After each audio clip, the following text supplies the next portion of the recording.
What's up, I'm Karl, and in this video I'm going to show you how to use animated GIFs as part of a presentation or an ingredient in an online module.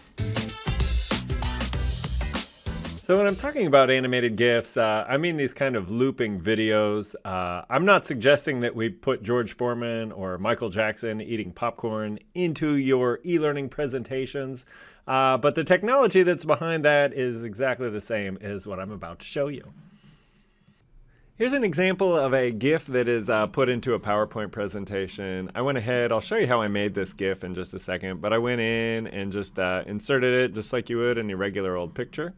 But then when I go ahead and play it, you'll see that it's actually, ta-da, an animated GIF. So this is something that is great. You can use it in PowerPoint with a presentation.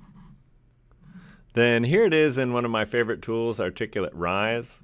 I've just put that same GIF in there. So you'll see how it could work in an iPad, how you could do it even on a phone. These GIFs are great because they're very flexible. They're also very modern.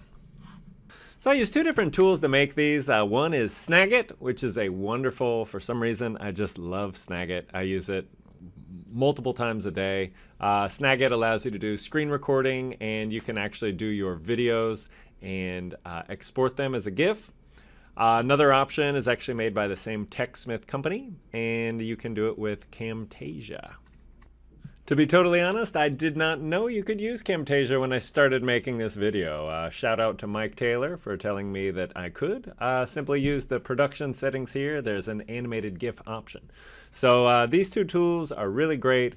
It's a very easy kind of thing to go in there. There's settings for making them so that they just go in a loop, and that way it's up there. Your users can watch it until they get it, and then they move on. That's like what I like about this. It's not, I'm going to make a 12-minute video. No, you're going to give it a short chunk, one little step on the journey towards where you're trying to go, and then you can move on. So I encourage you to use this as a good ingredient in any of your blended learning recipes. You can put it in a face-to-face course, an online module, whatever you need. They're very easy, and you get a lot of bang for your buck. So I'm all about that.